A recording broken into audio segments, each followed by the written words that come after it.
எவ்வளோ ஜேஇல பர்சன்டேஜ்? 99.80. எவ்வளோ rank? 35.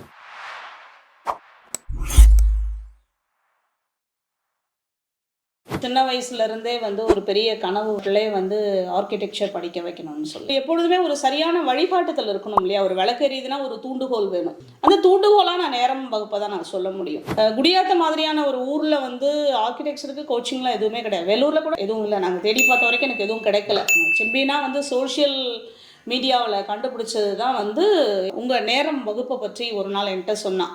NITயோட old students நடத்துகிறாங்க. அப்போ தான் நான் உங்ககிட்ட பேசினேன். ஒரு ஆசிரியராக நீங்கள் பேசின விதம் எனக்கு ஒரு நம்பக்கூடியதாக ஈர்ப்புடையதாக இருந்தது அப்படின்னு சொல்லி நம்பிக்கையோடு தான் நாங்கள் நேரமில் நான் சேர்த்தேன். என்னோடய ஃப்ரெண்ட்ஸே பார்த்தீங்கன்னா 98ல் அந்த எல்லாம் இருக்காங்க.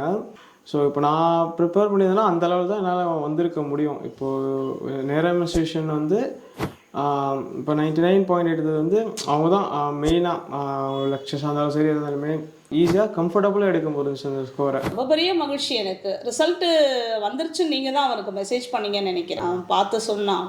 அதை விட பெரிய மகிழ்ச்சி ஒரு அப்பா அம்மாவுக்கு என்ன பெருசாக இருக்க முடியும். ரெக்கார்டட் கிளாஸஸ் நிறைய இருந்துச்சு சார். இதில் மட்டும் இல்லாமல் யூடியூப்லேயே நீங்கள் அப்லோட் பண்ணிங்க. நேரம் தமிழ்லையும் இங்கிலீஷ்லேயும் அப்லோட் பண்ணிங்க. அது நிறையவே யூஸ்ஃபுல்லாக இருந்துச்சு சார்.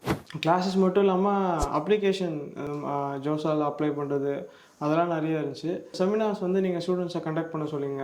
மெட்டீரியல்ஸ் நல்லா குவாலிட்டியாக இருந்துச்சு சார். எல்லாமே குவாலிட்டியாக இருந்துச்சு, கொஞ்சம் டீப்பாகவும் இருந்துச்சு. அந்த மெட்டீரியல்ஸ் மோர் தென் என்ன நான் எனக்கு அட்டன் பண்ண கொஷின்ஸு அதுக்கப்புறம் நான் பெரும்பாலும் அதுலேருந்து தான் சார் கேட்குறேன். நீங்களும் அந்த மாதிரி தான் மெட்டீரியல் ஸ்டடி பண்ணியிருந்தீங்க சார். சரியான ஒரு வழிகாட்டுதல் இல்லாமல் இந்த மாதிரியான ஒரு நகரமும் இல்லாத கிராமமும் இல்லாத ஒரு ஊரில் இருக்கிற ஒரு பிள்ளை வெளியில் போகிறதுன்றது ரொம்ப சிக்கலான ஒரு விஷயம். நிச்சயமாக சொல்வேன், முதல் அட்டம்ப்டில் அவன் ஜோசாவில் இந்த ரேங்க் வாங்கி NITக்குள்ளே போனதுக்கு பங்கு நேரம் வகுப்புக்கு இருக்குன்னு தான் நான் நம்புறேன். ஸ்கூல் நார்மலாக 5-6 வரைக்கும் போகும்.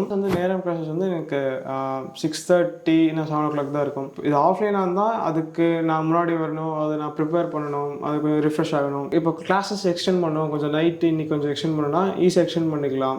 அன்யூஷுவல் டைம்லனா கூட ஆஃப்லைன்லேருந்து நம்ம ட்ராவல் பண்ணுறது அதெல்லாம் இருக்குது. ஆன்லைனில் அதெல்லாம் கொஞ்சம் ஈஸியாக இருக்குது. நான் வேறு துறை, என்னுடைய கணவர் வேறு துறையினும் போது அவனுக்கு சரியாக ஒரு வழிகாட்டி வேணும் போது NITயில் படித்த ஒரு ஸ்டூடெண்ட்ஸ் நடத்துகிறாங்கன்னும் போது நிச்சயமாக அதுக்குள்ளே போகிறதுக்கு ஒரு சரியான வாய்ப்பு அவங்க தருவாங்க நான் நம்பினேன். அதனால தான் பிள்ளை அதில் சேர்ந்தான். பட் அவனுமே ஒரு மாசத்துல கம்ப்ளீட்டாக சாட்டிஸ்ஃபைடு இந்த கோர்ஸை பற்றி. நான் எனக்கு ஒரு என்ன பெரிய குறைனா நேரம் வகுப்புகளை பற்றி சரியாக வெளியில் தெரியலன்னு நினைக்கிறேன் நான்.